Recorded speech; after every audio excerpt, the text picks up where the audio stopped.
From Quito, Ecuador. From Quito, Ecuador, my name is Carla Gonzalez, and this is From the South, the midday news brief from Telesur English, and we begin this new edition right now.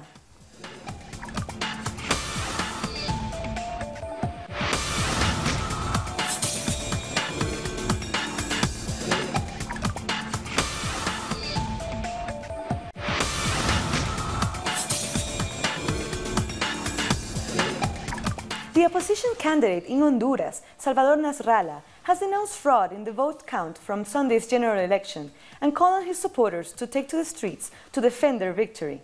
On Tuesday, it was the right-wing National Party that took to the streets to claim that President Juan Orlando Hernandez had won. This came as the results trickling out of the electoral authorities suddenly showed a drop in the lead for Nasralla. The opposition alliance, which brings together parties of the left and the center, says it will also be producing copies of the voting records that clearly show Nasralla has won. The latest results from the Supreme Electoral Court show Nasralla with a lead of less than 1%. With just over 75% of the ballot boxes counted, Salvador Nasralla of the center-left opposition alliance had 42.63%, while President Hernandez had 41.66%. That tiny gap was suddenly and surprisingly much smaller than it had been in the earlier results. What he's waiting for is basically a survival instinct. He knows that if he doesn't stay on as president, he will be extradited out of the country. That's the problem he has. He has accounts. And many international media have reported on that. Obviously, he is respected for being president. As president, he has immunity. Let's go to Honduras now and our correspondent Heather Geese.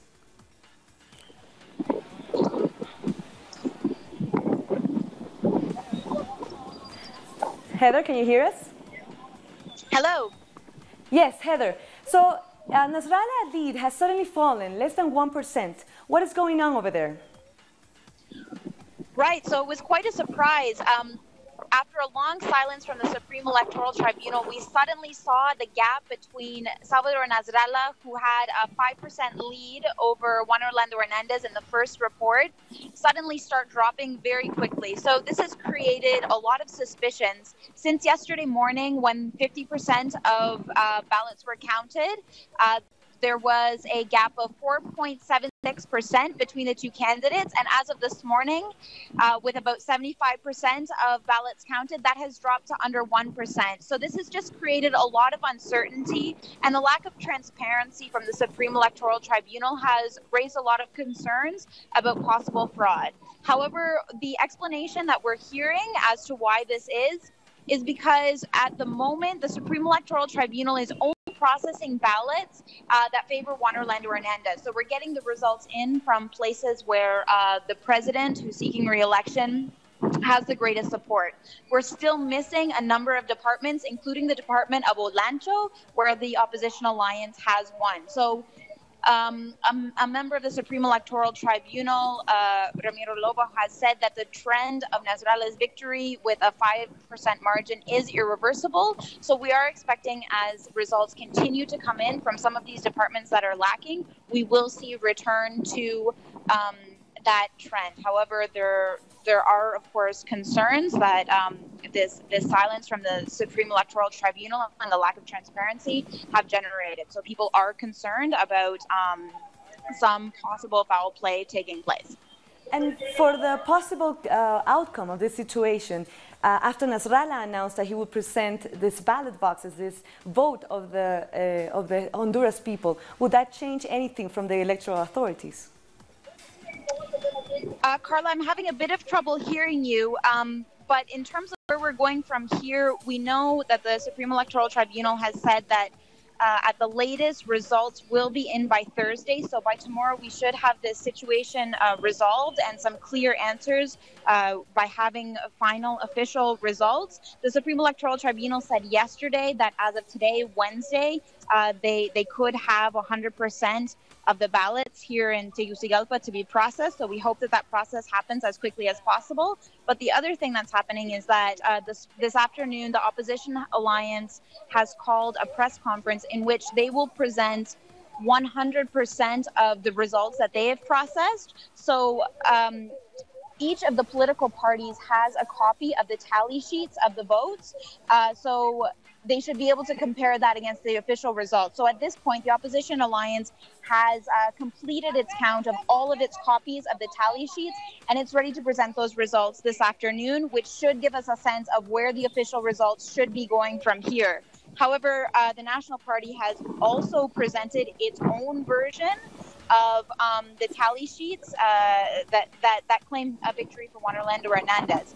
So the opposition alliance has already pointed out that there are discrepancies between what the National Party is reporting and what their tally sheets show as the election results. But we'll get more information this afternoon from the opposition alliance in terms of what their tally sheets say. And of course, the Liberal Party also has a copy of the tally sheets, and the Liberal Party has already indicated that their results that they've processed coincide with those of the opposition alliance. So if there is any attempt to manipulate the results, the parties are keeping a close watch with those tally sheets that they have. And of course, supporters are also taking to the streets to defend their vote. But this situation of the quickly diminishing difference between the two leading candidates and what appears to be a change in the trend of the results is certainly creating a lot of uncertainty and just invigorating the National Party and its supporters, which have taken to the streets to defend what they say is their victory, while the while the opposition alliance supporters are also taking to the streets to celebrate and defend their vote.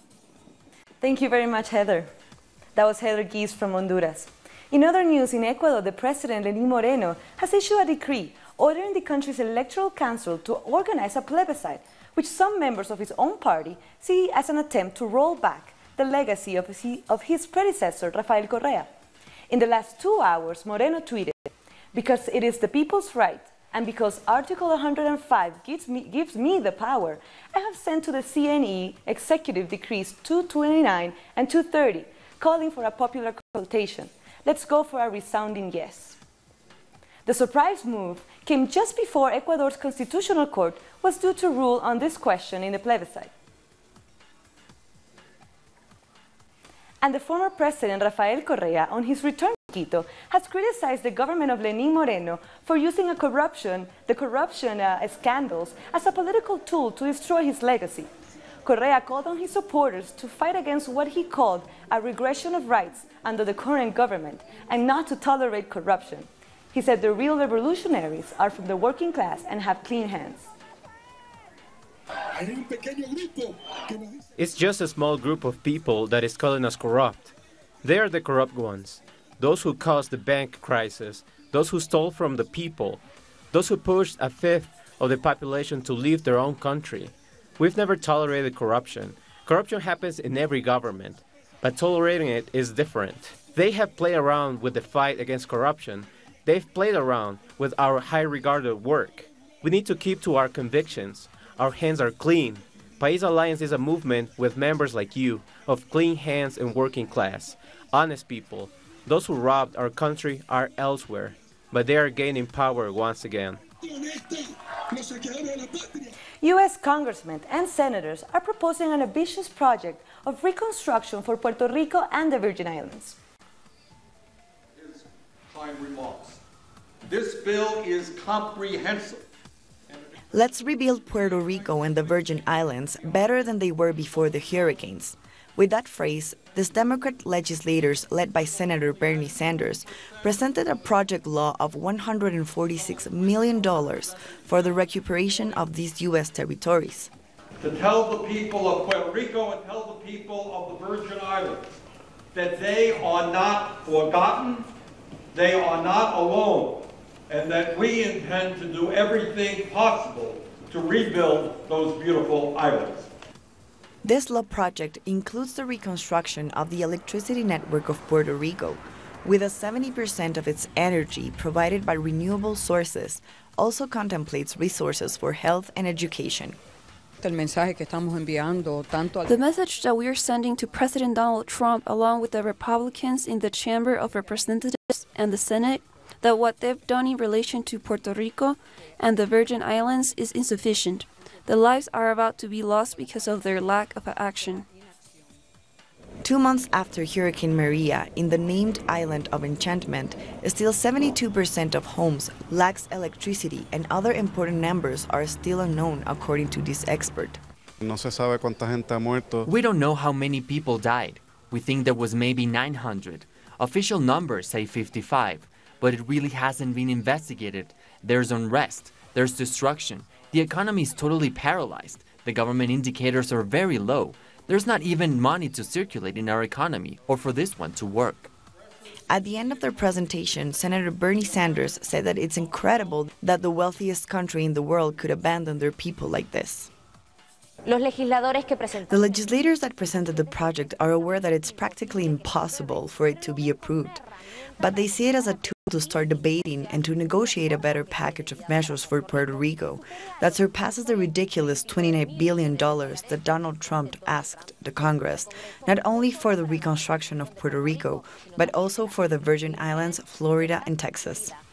More news in a minute. Stay with us.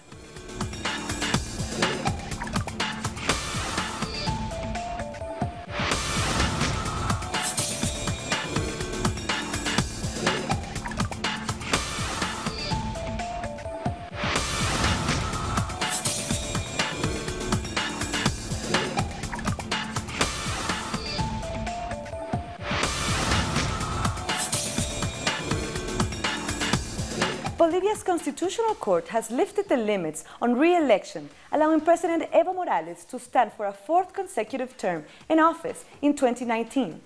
Members of the court have argued that the Constitution restricted the political rights of people by putting a limit on the number of times someone can aspire to run for a government position.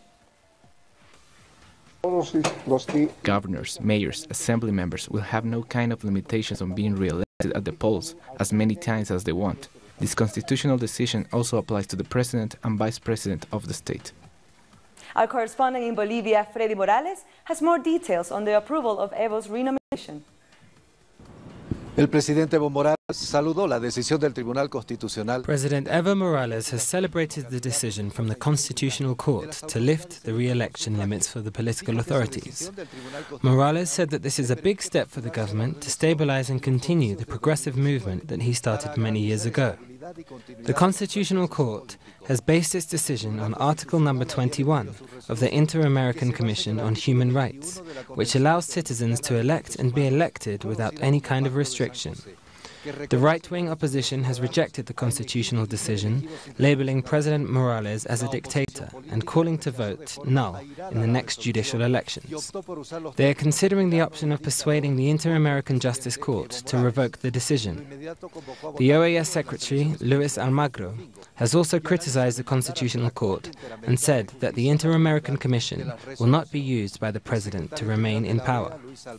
Social groups, on the other hand, have said that the rules of democracy must be respected and they will accept any kind of result on the 2019 presidential elections. That was a report from Freddy Morales in Bolivia. Also in Brazil, over 700 families from the landless workers movement have been evicted by military police forces from their encampment Elenida Resende. Those evicted have moved to another area nearby and are demanding the right to use the empty land to continue to grow food. The families have been living there since 2009. They built their houses and planted organic crops to support the community. The Santa Barbara company is claiming ownership of the land but has no proof to back this up. But it is supported by the local authorities. More families and land workers in the region may face the same fate in the coming weeks. This is the outcome of the coup in Brazil. The rural segment of Congress feels like they can do whatever they want. They can murder, and the judicial branch lets them do it. Now, from the point of view of that judiciary, there were 700 families evicted, but from MST alone, there can be 1,200 more families evicted.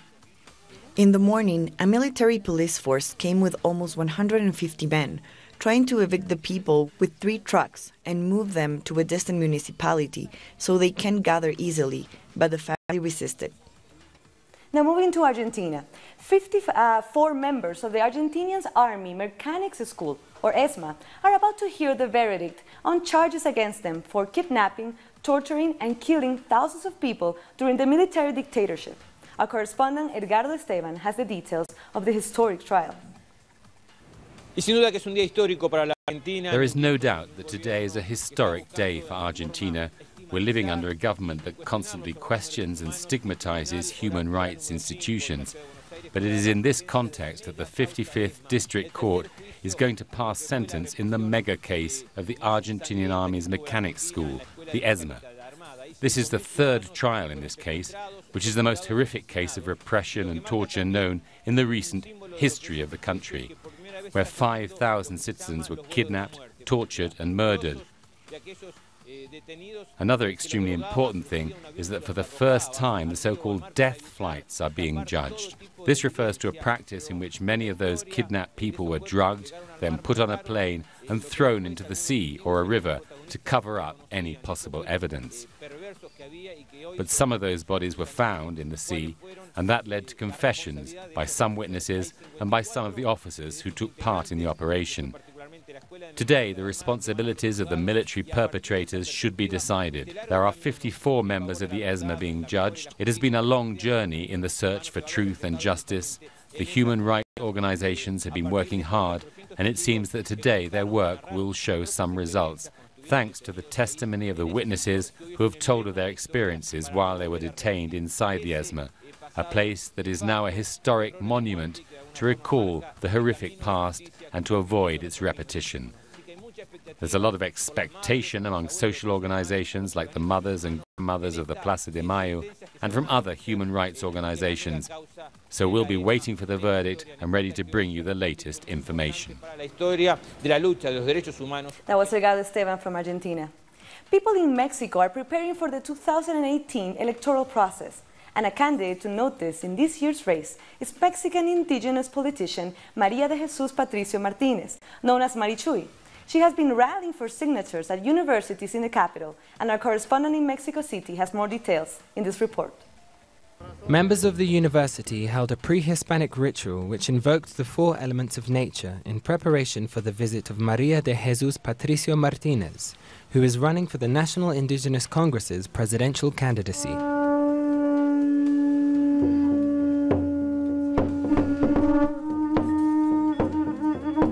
The tour of the spokesperson for the indigenous government through the campus of the National Autonomous University of Mexico began where Leslie Berlin was murdered last May.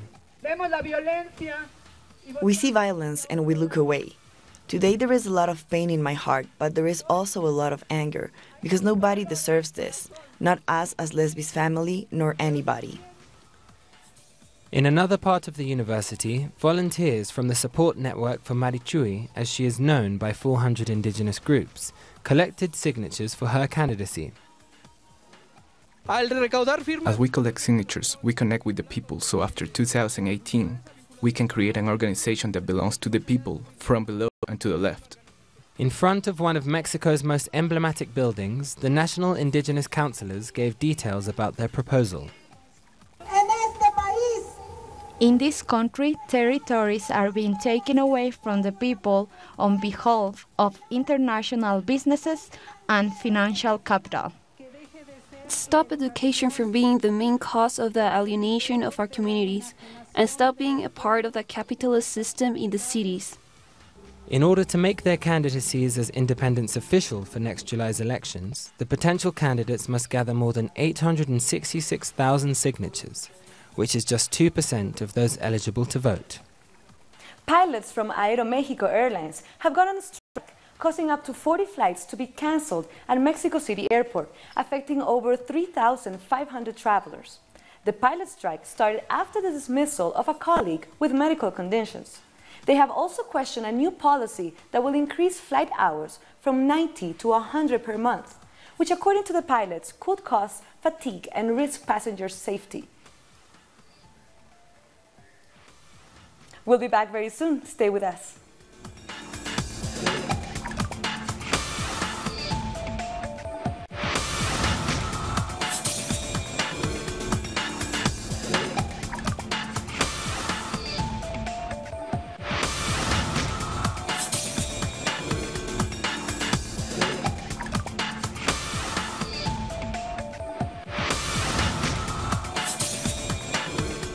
During his 4-day tour of Africa, the French president, Emmanuel Macron, lost his temper when asked about human trafficking in Libya, which has burgeoned following the NATO military intervention in 2011.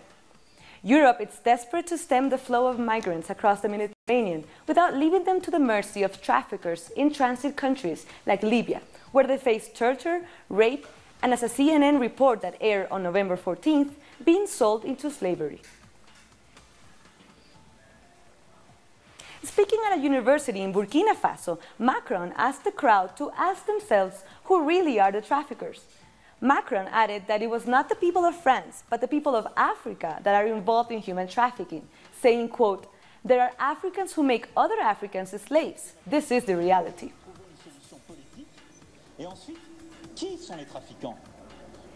Nuclear-armed North Korea has successfully tested a new intercontinental ballistic missile that they claim can strike anywhere in the U.S. mainland. The missile was reported to have flown more than 2,000 miles high and traveling 600 miles from its launch site. North Korea, which also conducted its largest nuclear test in September, has tested dozens of ballistic missiles under its leader Kim Jong-un, in defiance of international sanctions, while China, Japan, South Korea, and the U.S. strongly condemned the test. North Koreans expressed their full support. I just want to ask a question to Trump. As senile who is frequently backbiting the dignity of our country, can you still dare to backbite about our country? Can you continue to do it even when Washong 15 is fired to the U.S. mainland? The U.S. President Donald Trump, who earlier this year warned that he would rain fire and fury on North Korea, has a relatively mellow response to Kim Jong-un's latest provocation. In his immediate response, Trump said, quote, "I will only tell you what we will take care of it."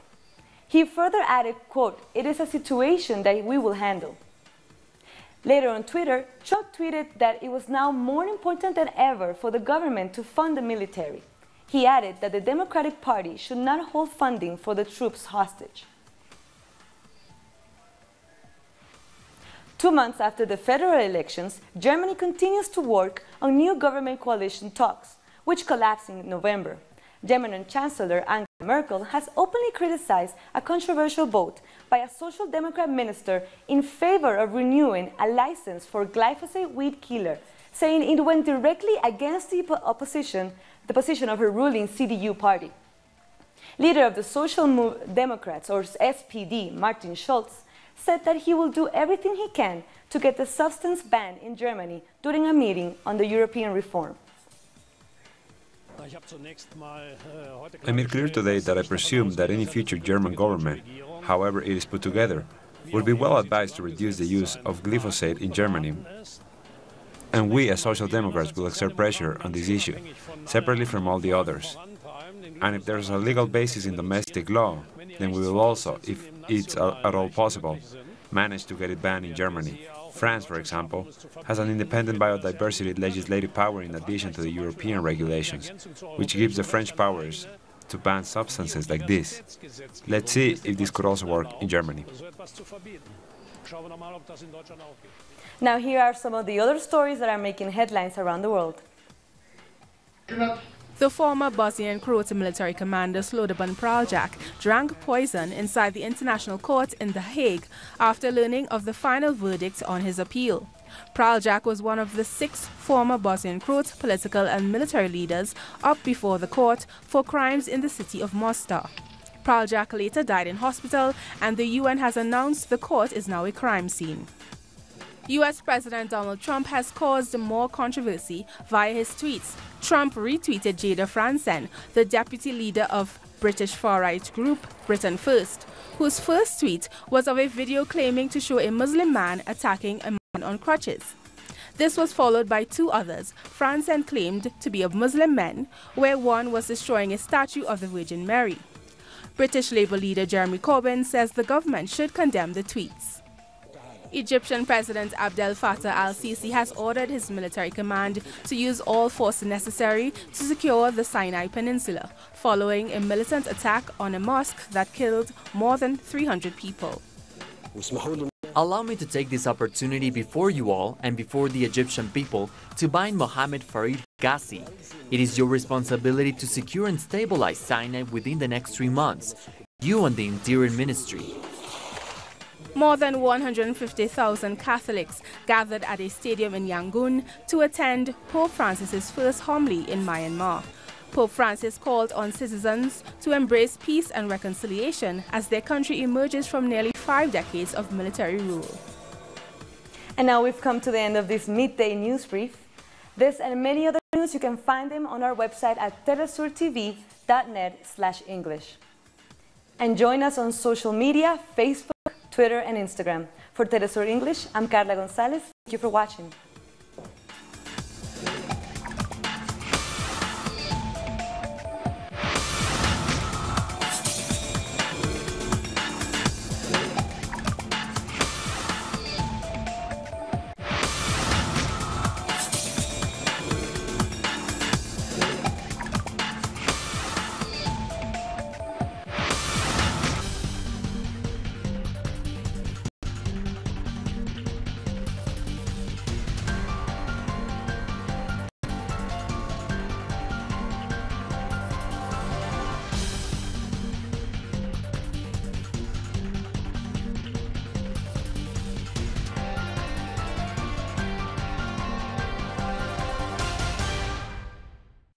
Events told by their main figures